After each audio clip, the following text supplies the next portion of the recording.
Hello and welcome back to Vegan Victories. Today we'll be making vegan banana bread pudding. And here's what you'll need. Silk, well it doesn't have to be silk, but soy milk or cashew milk or almond milk. And cornstarch, a bowl, and a spoon. Another bowl, but bigger. Another spoon, like tablespoon, and a mashing device. Or you could just use a fork, but this actually is much better to use. And 3 overripe bananas. And we're going to make these yucky bananas, yummy bananas. And I also forgot to mention you will need a pot, a small one though, ground cinnamon, and sugar. Now let's get started with those bananas. So you take your overripe banana, okay, and you peel it as best as you can. And then you put it into the big bowl. And you peel your other banana. And just keep peeling till you get all 3 into the bowl. We peeled our bananas. And now our spoon, tablespoon, and we scoop our sugar and pour it into our measuring cup. And you should get 1/4 of a cup. Pour 1/4 of a cup into your banana bowl. But just leave a little bit left. And now we'll need ground cinnamon, just a dash of that. And now we mash. You have to mash it real good. It'll kind of get liquidy.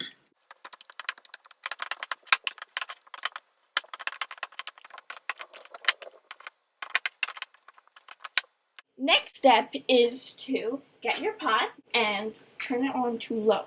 And you take your mix and then you pour it into your pot.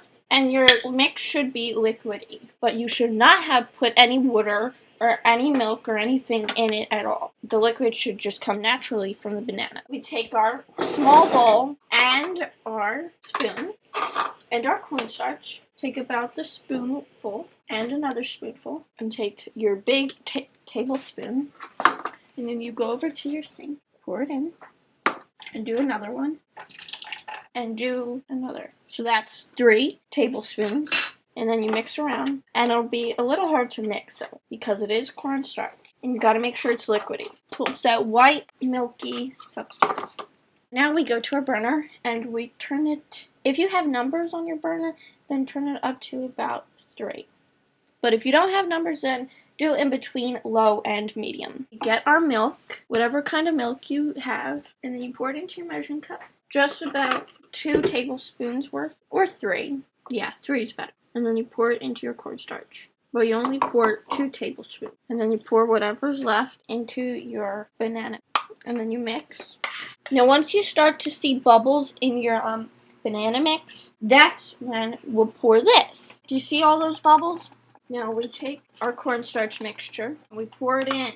Now, mix around as fast as you can. Do not change the temperature on your burner, because you want it to boil.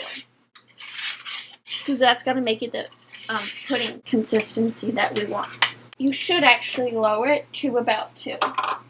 Now mix it again.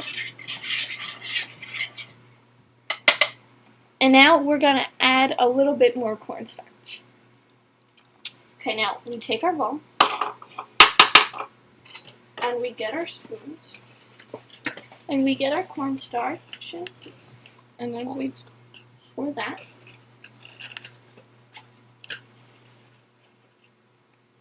Put about just 1 tablespoon though.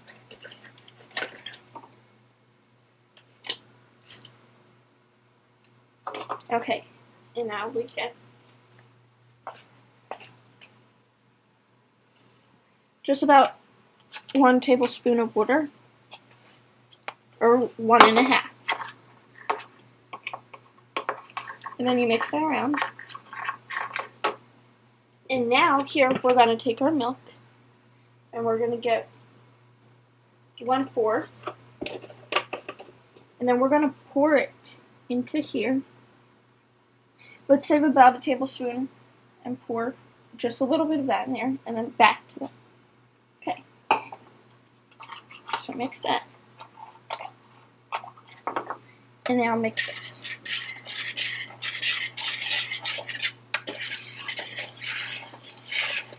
And now we have to wait to see more bubbles in here before you put this. See how it's steaming there? if there's any bubbles, pour it into those bubbles.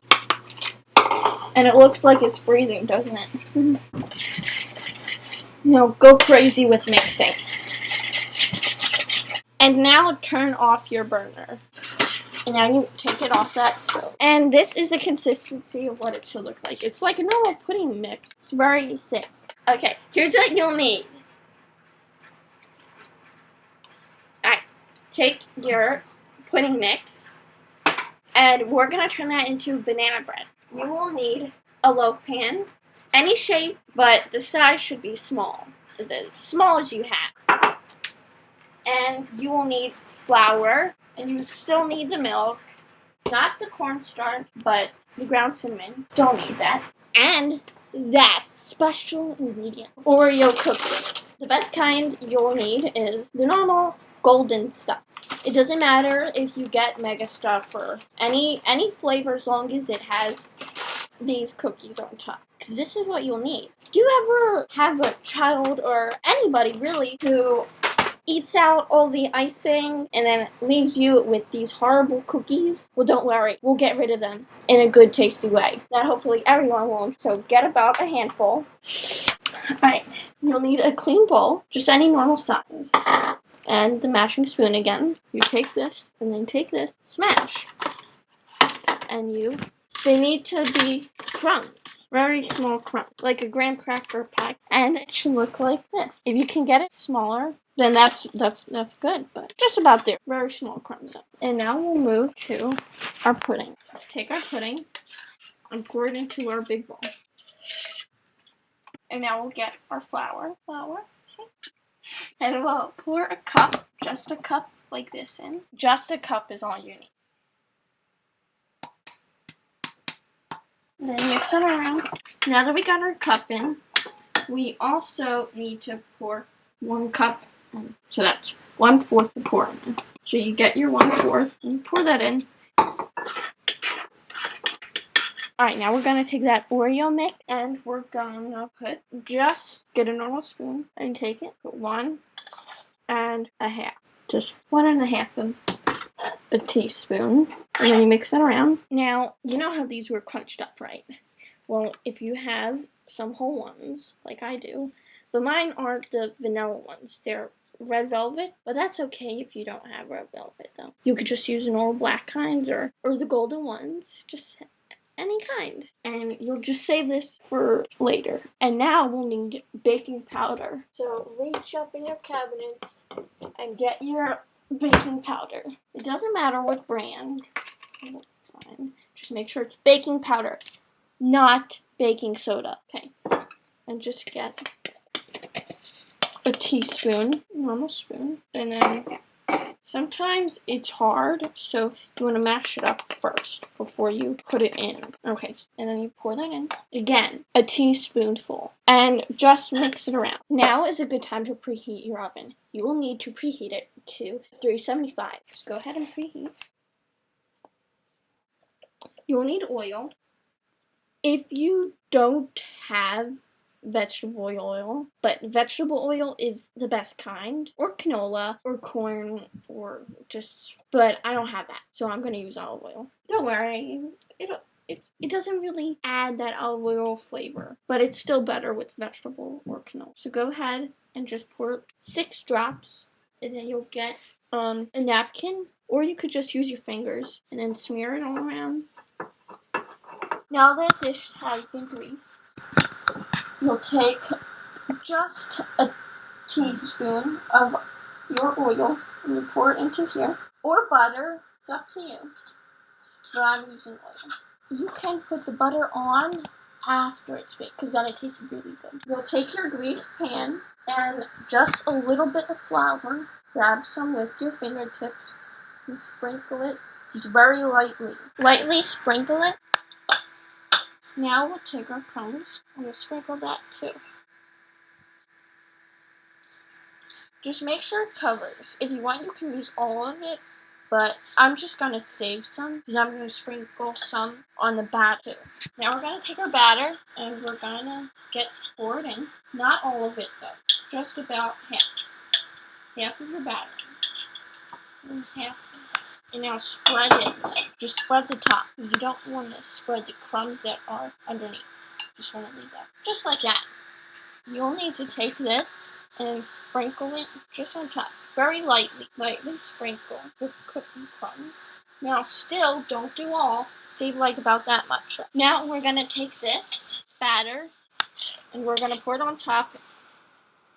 See, it should look like that with all the cookie crumbs on top. If you don't want the layer approach, then you can just mix it all in. But I'm not going to. So get your batter and pour it in. And carefully smear it so you don't get the cookie crumbs on the batter. Now that that is done, I'm going to pour more on top. Final step before the oven. But if you don't want to do it, that's okay. But I'm going to. So I get these big chunks of cookie crumbs. And I'm just going to stick them in like that to kind of create a cool design.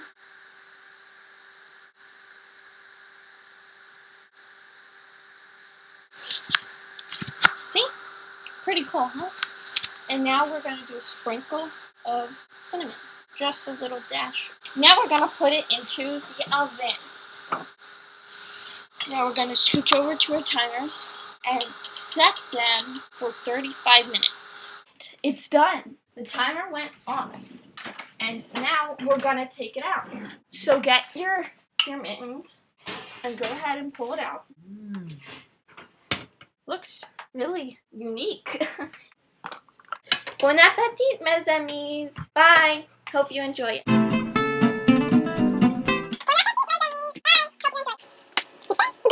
Je ne sais pas, mais il est délicieux.